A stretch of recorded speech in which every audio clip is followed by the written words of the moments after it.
Welcome to the Put 'em Up podcast with your host, Rossi G. So, yeah, I've decided to start a podcast. It's all about MMA and boxing. It's the future. It's the new kid on the block for sports combat podcasts. So, I'm buzzing for it. First of all, just want to shout out Liverpool Podcast Studios because it's a mega spot. This is honestly, it's mint. So, if you want to get yourselves on a podcast, get yourself in here. I'll make sure I tag them when I post it. But yeah, so here we go. First one. We're going to start off. You know what it is. It's Conor McGregor. It's Dustin Poirier. He broke his leg, mate. What the fuck? Do you know what I mean? Like, what an anticlimax. All that build up, all that shouting, all that, come on. And it's ended on a leg break. It's like, you know, when Chris Weidman was fighting Uriah Hall and he breaks his leg after he don't even throw a punch. Devastated. But anyway, let's get into it. So let's just start off, right, with the first fight. The first fight, Conor McGregor's in featherweight and he's on an absolute tear. And he gets in there, he's knocking everyone out, and boom, Dustin Poirier is his hardest opponent. He gets in there, easy, knockout win, no problem. Right, a few years later, they have the second fight in Abu Dhabi. No crowd, no nothing. Conor's Mr. Nice Guy. And he's like, oh yeah, you know, he's a great fighter. Give me your hot sauce. Give me this. He's like, yeah, all right. Dustin's a nice guy. He's like, yeah, so mate, I'll give you some of that. What happens? They're taking photos, they're shaking hands, there's no animosity. And boom, they get in the octagon and he gets sparked out for the first time in his career. Conor McGregor's on the downward spiral, right? Then obviously, he turns into Mr. Nasty again, yeah? So he gets himself, you know, oh, I'm going to train. You know, he takes the defeat humbly. He's like, oh, I'm going to train. You know, like, he was a good fighter, blah, blah, blah. He's spouting all that. Right, then the next fight comes around. But before all this, so the reason that it got like a bit sort of violent and a bit Conor stepped over the mark is because he said that he would donate 500 grand to Dustin's charity, the Good Fight Foundation. Fair play to Dustin. He's a proper nice guy. And I think he's a class fighter as well. So, you know, obviously I'm a McGregor fan, but buzzing for him. You know, he did the job. He's not the same fighter anymore. And we all know, for those that watch the UFC, he's harder than a coffin nail, Dustin is. So, anyway, this 500 grand that Conor's supposed to be donating apparently is not hearing nothing back. They're contacting his team, Conor's team, and then Dustin's like, you know, blah, blah, blah. And in the end, I don't think it happened, but what happened is Conor donated 500 grand to a different charity, but in Louisiana, where Dustin trains out of. So he's still donated his 500 grand, right? But he's not kept his word and said he'll donate it. So now things are getting a bit heated, as you can imagine, you know, because Dustin's a good guy. All he wants to do is help people. And, you know, and he's doing workout with Manny Pacquiao and he's doing all sorts. And then he's like tweeting each other back and forth saying, oh, you know, you said you were going to do this, and it's back and forth. And he's like, kind of saying it was never a debt. It was, you know, I offered to do it, blah, blah, blah. It gets a bit of a mix up. And in the end, they're now angry Conor's back. And he's like, right, let's have it. He's tweeting him all the time. So then Conor, being Conor, starts bringing his wife into it. I mean, I don't get why you need to bring someone's wife into it. And this is, do you know what, right? I love Conor McGregor. I really do. I've been watching him since his debut against Marcus Brimage. And I really like him. But it's just mad to see how he's gone from, he's got the crack. He had the crack back in the day when he was at featherweight. He was just like cocky. He was arrogant, but it was funny. He was dead witty. Like, he had all the comebacks. And now he's just seems like he needs to hype himself up. you know, when he was fighting Khabib and he's saying all this about his religion and blah, blah, blah, and his, you know, his manager, I don't think there's any need, mate. You don't need to bring religion into it. You don't need to, well, insult him. Tell him that he's got a silly hat. Do you know what I mean? Like, just, he stepped the line, and at the end of the day, he paid the price. He lost, you know, and then he's giving it, oh, it's all business. But I don't get it. I want the funny Conor to come back. Like, if you watch his film, right, that came out, I think it was 2017, maybe 2018. No, 2000, yeah, just after Mayweather it was. And you watch his sort of rise, and he's so funny, mate. He's so funny. And he's just like, he's having a laugh. He's living a dream. He's from, you know, he's from Dublin. He's had a bit of a rough upbringing. You know, he hasn't had much. And now he's like in the best hotels. He's got the best cars. Everyone's doing everything for him. Obviously, after the Mayweather fight, he's ended up making a truckload of cash. So, you know, that's generational wealth right there. He doesn't need to work ever again, and his grandchildren will never need to work, and probably their grandchildren. So, you know, the McGregor that we want, I know that we all really want it, is the one that's, you know, cheeky, he's cocky, he's a bit arrogant, but in a bit of a, he was a little bit like Cristiano Ronaldo, where he's like, mate, I've achieved a lot. I'm the first double champ. I was the featherweight champ. Then I took the lightweight, first ever double champ, like I said. And, you know, then he goes and boxed Mayweather. You know, yeah, he got stopped, but still, you know, he took the UFC. For some of you maybe listening now, Conor McGregor is probably the reason that you watch UFC, you know? And that's cool. Like, that's fine. Do you know what I mean? I think it's brilliant having loads of eyes on the sport. But the thing is, right, is, let's be honest, he's on a decline, right?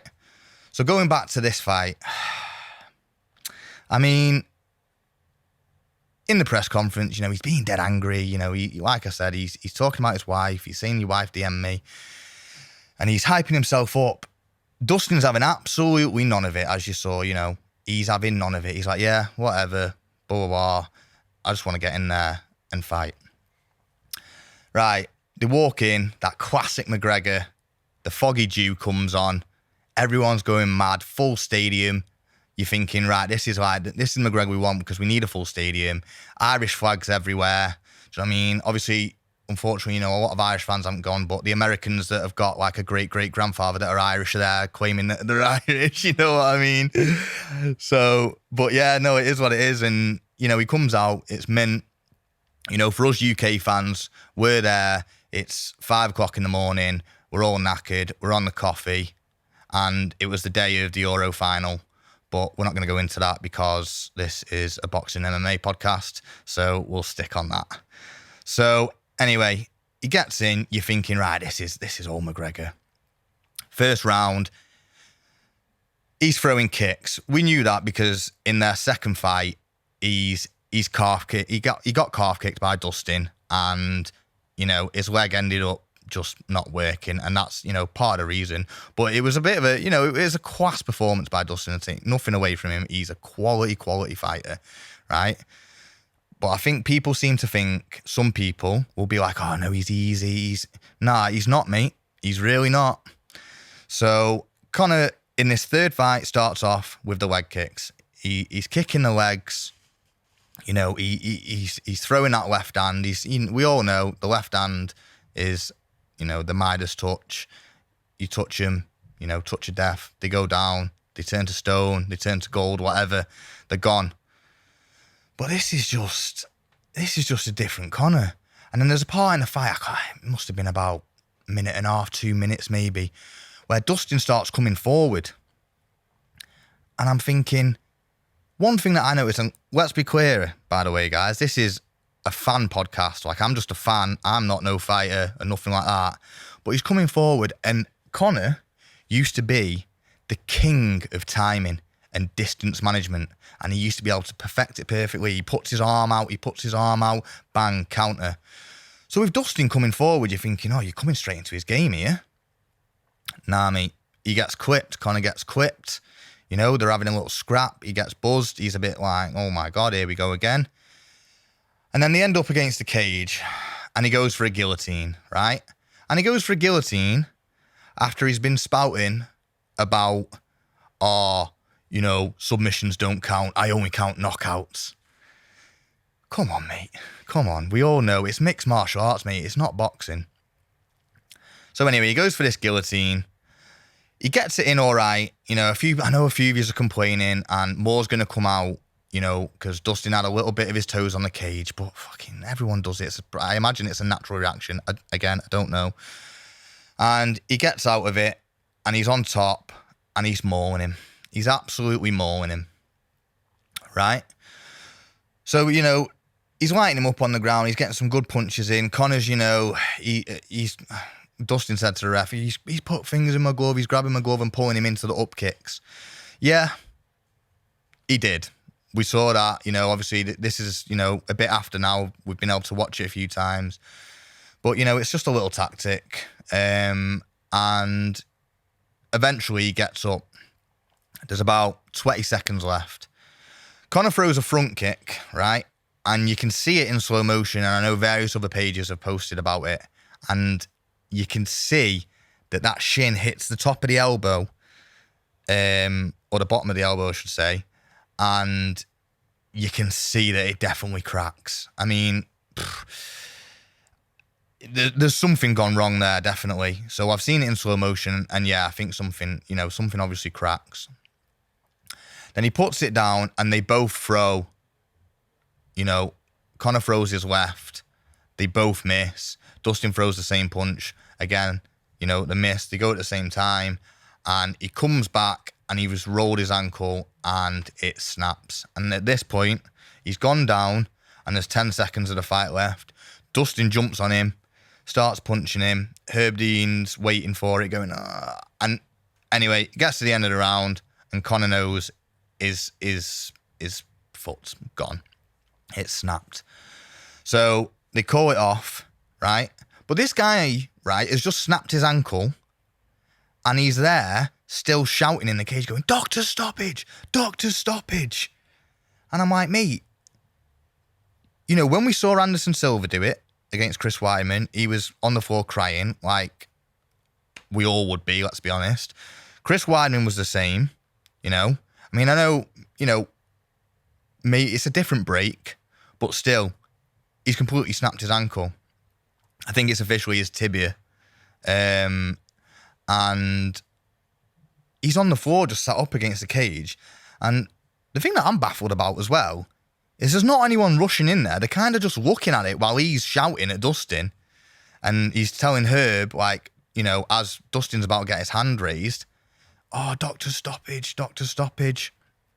And I'm just baffled how he's done that. So fair, do you know what? Fair play, mate, because if I'd broken my ankle, I'd be just like crying because I'm soft.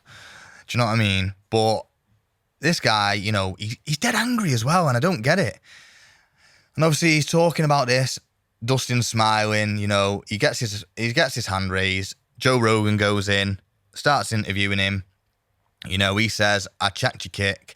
And you can hear Conor in the background going, "You didn't check nothing, you didn't check nothing." And anyway, he's like, blah, blah, blah. They're chatting on. He's like, "Yeah, well, I won." And Joe Rogan goes over to Conor while he's getting treatment, which I'm not being funny, right? Maybe I'm wrong for this, but I don't think you should be interviewing a fighter when they've just snapped their ankle. Again, I don't agree with interviewing a fighter when they've just got knocked out, because they're not with it. They're still hyped up, or they still don't know what's going on, or, the adrenaline's flowing, they're not thinking properly. And anyway, so while he's getting treatment, Joe Rogan sat next to him interviewing because he wants that interview, that lad does. Joe Rogan doesn't care, but I mean, look, it is what it is. And yeah, he starts talking about his wife again. Jolene Poirier comes in, right? And she's in the middle of the octagon and she just gives him the finger, and it's hilarious. Fair play to her. And he's there, kind of shouting, "Get your wife out my DMs, get your wife out my DMs," or do you know what I mean? And just slagging her off. But again, I don't agree with it. I don't think it should be like that. Normally he's gracious, but again, he's on the floor, his ankle snapped. Joe Rogan's sitting next to him, and but yeah. So then we move on to the press conference, and Dana's saying, "Oh yeah, it'll be a 4th fight," right? Now, as much as I love McGregor, he's now officially, now he's lost, he's 7th in the lightweight rankings. He's 7th. So, I mean, what if Dustin goes and beats Charles Oliveira now? Because that's the next fight. Hopefully that'll fight in December. That's going to be a mega fight. I'll talk more about that when it happens. But if Dustin wins, is Conor going to go straight in for the title, even though he's number 7 contender? I mean, that's just, like Tony Ferguson said, that's Dana White privilege right there. So, I mean, do you want to see it? I imagine most people will be like, yeah. I'm not really that fussed, personally. I want to see him against someone else. We've got people like Mike Chandler, risky one that is. Normally I'd say, yeah, it'd be fine because Michael Chandler comes forward, he's explosive, and normally Conor would counter and, it'd make a great scrap, but I don't know where he's at. I really don't. He's won like 1 fight in the last few years. So is he done? Is he done? I don't think he's done in the octagon, but I do think I don't know if he's going to get a win again against Dustin. I don't know if he's going to, go and beat some of these top guys, because I don't know if the hunger's there. He earned 180 million. He was top of Forbes sports list. Does he really want to carry it on? I know he says, oh yeah, I love a knock and all that, but do you really? I don't know, mate. I don't know. But look, I want to see him back in the octagon. I want to see him fighting and I want to see him winning. But if that doesn't happen, I don't want to see his legacy get chucked down the gutter because he's just losing to these sort of, mid-ranked guys. I don't want to see it. But what I do think, right, a bit of a controversial one, and I don't know whether it'd be able to happen because I know he's a bit heavier now, he's a bit thicker, but I wouldn't mind seeing him go back down to featherweight. Right? I know it's a bit like, nah, mate, you can't get there, but he's got 180 million in the bank. You've got enough money to get the best nutritionist, and you're going to be on crutches for 6 weeks, then the rehabilitation. You're going to be out for a year. Come on, let's be honest. So I reckon, for me, get yourself back down to feather. Get yourself back down to where it all began, right? And currently, Calvin Kattar is number 6 ranked in featherweight. He's a boxer. McGregor essentially is a boxer. He prefers that boxing style. Get them two in the ring as his little sort of tune-up, And then I want to see him against Max Holloway again, because that was such a good fight. And yeah, Conor won on points, and after that, Max went on a 12-win streak. And I really, really would love to see that fight again. Honestly, I know you all probably think I'm mad and I don't know nothing, and maybe I don't, but I want to see that fight again. And I think Calvin Kattar is the one that can be like, right, I'm a challenge. I'll stand up with you. I'm not going to cause you too many problems, but it could go either way. And then we can see where he's at. 2 very good on the feet fighters, bit of stand and bang. That's what we want to see. And at the end of the day, Dana White wants the money. We know that. We all know Conor McGregor's the cash cow. Conor McGregor is probably the reason that the UFC is worth $4 billion, because he got people's eyes that don't really care about fighting because like, oh, who's this funny Irish lad and he's dead cocky and all that. So for me, I think maybe take it back to the start, back to the building site, get yourself back down to featherweight and see where we go from there. But yeah, that's sort of my thoughts on the whole situation. I'm sure we're going to see more unfolding, but for the most part, I imagine he's just going to be quiet. He's just going to chat a bit of shit. He's going to tweet a bit here and there. But I know I probably sounded like I've slagged him off a bit, but I love McGregor as much as the next man. But sometimes you just got to be realistic. And when you've lost it, you've lost it. But I still think it's there, potentially. I don't know. Maybe I'm kidding myself here. Maybe I'm talking myself into thinking that he can still do it. But all we've got to do now is wait and see. Again, my opinion is go to featherweight. I know you all think I'm mad. But if he stays at lightweight, he fights Dustin and then he loses, then what? Do you know what I mean? And is he going to go and box a 43-year-old Manny Pacquiao? Who knows? Don't know. That could be his first fight back because he's just mad and he does what he wants. But yeah, look, guys, this has been my first episode. So, you know, I hope you've enjoyed. Have a look at it. Give it a like. Subscribe if you want. Give me some feedback, definitely. Let's have a debate. You know, you can give me your opinion on what you think. I'm more than happy. You can even come on if you want. Like, come on, we'll have it out. We can have it out. So, but yeah, nice one, guys. Hopefully you enjoyed it. Put 'em up podcast. Let's have it.